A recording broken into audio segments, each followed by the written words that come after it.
Most North Americans are not that familiar with Slavic folklore or folktales, at least not as familiar as they are with folktales from Central or Western Europe. This is probably due to the fact that Disney tended to shy away from Slavic fairy tales, and that is probably due to the fact that for around 50 years, America was at odds with the Soviet Union. It's really a shame that politics got in the way of art, because in fact, the Soviets loved fantasy and fairy tale movies, and created some great examples of this genre. Americans just didn't see many of these. In this video, I will attempt to rectify that problem somewhat by listing 5 Soviet fantasy movies that you should check out, in chronological order rather than from worst to best. And I also added a 6th non-Soviet bonus at the end. There are plenty of animated Soviet fairy tales, but for the purposes of this list, I'm sticking with live action. Also, my apologies for some inevitable mispronunciations. So without further ado, let's get started.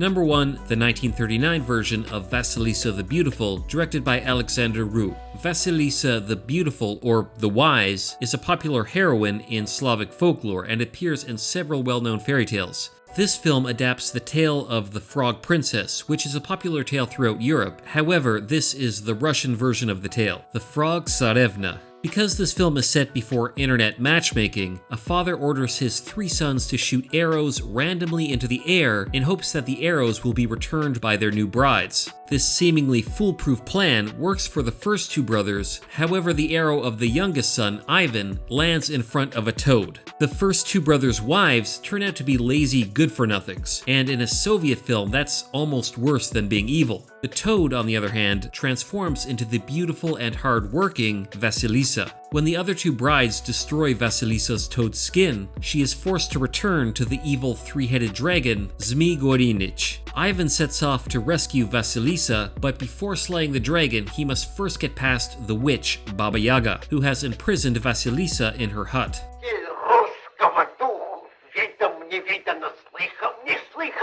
This film is a great place to start with Soviet fantasy because it was the first big-budget one they made after expanding beyond the social realist film style. The story is a very simple, you could say archetypal fairy tale, but introduces us to several elements or characters that will pop up again. For example, the heroic Bogatyr, or Knight Errant, a magic sword, a 3-headed dragon, and of course the witch, Baba Yaga, who actually helps Ivan in one version of the tale recorded by Alexander Afanasyev. In fact, in that version, the villain is Kashia The Immortal, the antagonist of the next film.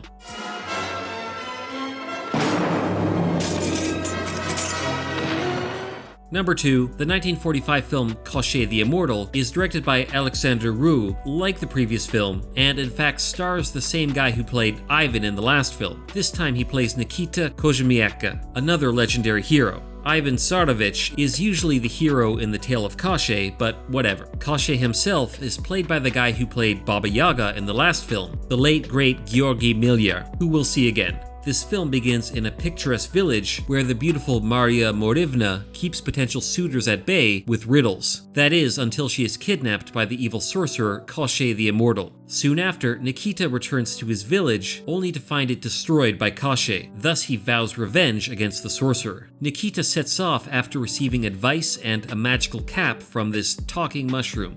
В добрый путь, богатырь. Спасибо на добром слове.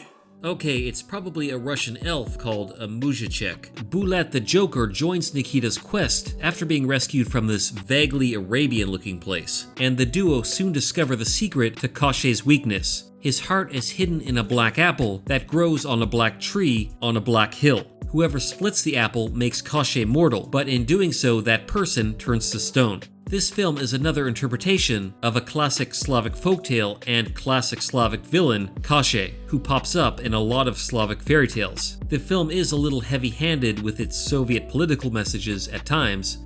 Родная земля, защити.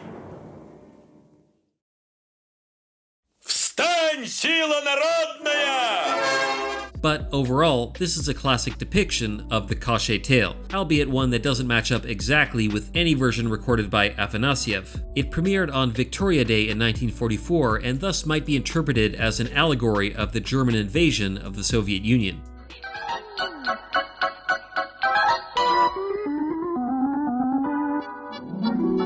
Number 3, the 1961 Soviet movie, The Night Before Christmas, which again is directed by Alexander Roux. This film is not based on the poem by the American Clement Clarke Moore, but rather the short story Christmas Eve by Nikolai Gogol. Gogol spent his youth in the Ukrainian countryside, where he studied the local culture, folklore, and superstitions. 19th century Ukrainian culture became a big inspiration for his stories, including this one. As you might have guessed, the story begins on Christmas Eve, in the village of Daikanka, Ukraine. A witch named Soloka steals the stars from the sky, while a devil, or chort, to use the local term, runs free, looking for mischief to cause. Soloka's son, a Cossack blacksmith named Vakula, wishes to win the hand of the most beautiful girl in town, Oksana, but she gives him an impossible task before she'll accept: bring her the slippers of the Tsarina in St. Petersburg. Eventually, Vakula agrees and tricks the chort into transporting him to the palace on its back. But that's only one part of the plot. There are several other subplots and hijinks that ensue, including almost every man in town trying to get some alone time with Soloka, then hiding when they hear the next man approaching.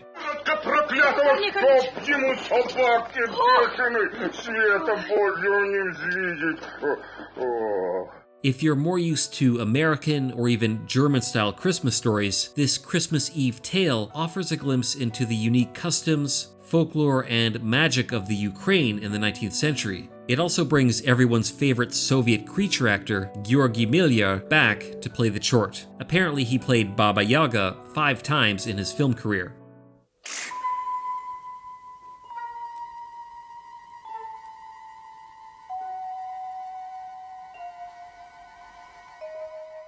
Staying in the category of Nikolai Gogol, the 1967 film V adapts another one of his short stories, which again adapts the folklore and customs he observed in the Ukraine. This story, however, is definitely darker and scarier than the previous one. It can be counted in the horror film genre, but I think the folklore and magical elements it contains qualify it for this list. The story follows a seminary student, Koma, who is attacked by a witch while on summer vacation and ridden through the air like a horse. Koma frees himself and violently attacks the witch, who then transforms into a young woman. Ignoring this, Koma makes his escape, but soon after he is summoned by a wealthy merchant and forced to pray for and hold vigil over his newly deceased daughter for 3 nights. The merchant's daughter is, of course, the witch. She asked for Koma to hold her vigil so that she may take her revenge. Each night, the witch rises from her coffin, but is unable to break through Koma's protective circle. On the 3rd night, however, the witch resorts to calling demons from hell, and the Demon King, V, who can see everything when his long eyelids are lifted.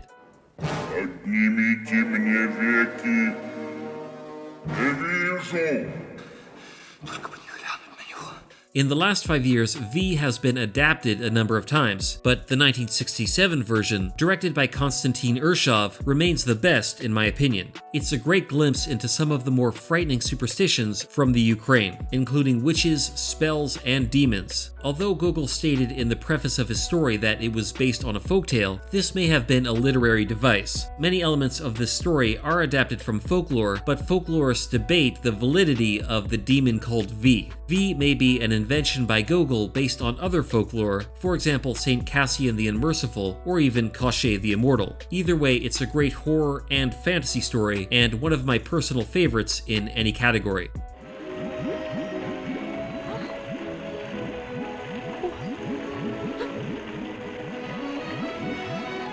Number 5, the 1972 version of Ruslan and Ludmila. There were earlier 1915 and 1938 adaptations of Alexander Pushkin's epic fairy tale poem Ruslan and Ludmila, but I think the best version premiered in 1972 and was directed by Alexander Ptushka. The story begins at a feast to honor the marriage of the beautiful Ludmila to the brave bogatyr Ruslan. That night, however, Ludmila is kidnapped by the evil sorcerer Chernomor and magically transported to his lair. Ruslan declares he will rescue Ludmila, but so do the other 3 suitors who also have a thing for her. Ludmila's father proclaims that the man who returns her will win her hand in marriage and half his lands. Thus, the quest becomes a race between these four warriors. On his journey, Ruslan encounters many supernatural beings and forces, including the witch Naina, Chernomor's ally, water sprites called Rusalka, and the decapitated head of a giant. Even when Ruslan does find Ludmila, his problems don't end there. Soon after, the city of Kiev is invaded by the Peshenigs, so Ruslan must fight for his bride and his country.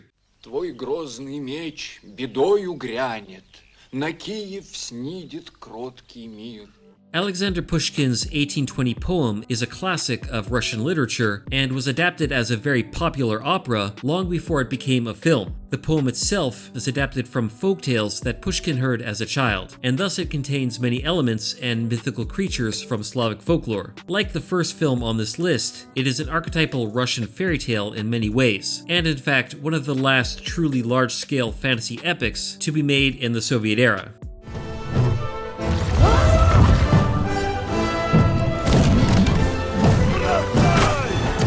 Number 6. Finally, we arrive at the bonus film I mentioned earlier, The Last Bogit, or The Last Knight, or The Last Warrior. I'm not sure if they've even decided on an English title yet. This film came out in 2017, so obviously it isn't Soviet, it's Russian. I wanted to mention it, however, because it is basically a love letter to all the films I previously mentioned, and Soviet fantasy films in general. This film was also produced by Disney, which brings my earlier comment about Disney full circle. I bet you never thought you'd see Baba Yaga's chicken-legged hut running in front of the Disney logo, but you just did. The story follows Ivan, a fraudulent magician in modern Moscow, who is transported to the fairy tale land of Belagori. A wizard has run out of Bogatirs and believes Ivan is the last hope against the evil sorceress Varvara, who wishes to rule the land with the help of a, you guessed it, magical sword that contains a powerful gem. Ivan sets out on a quest with Kashia the Immortal, Baba Yaga, Vassilisa the Wise, and a Vadianoi to find the sword and end Varvara's reign. Basically, the party is a who's who of Russian fairy tales. Admittedly, this is far from the best film on this list, and is more of a comedy than an action-adventure. But if you are familiar with Soviet fantasy films, picking out the Easter eggs and references in this film is a lot of fun. I can only hope this means Russian cinema will go back to its fairy tale roots more so in the near future. Those are the only 6 films I will cover in this list, but there are many more Soviet fantasy films worth watching. Here are a few more you should check out.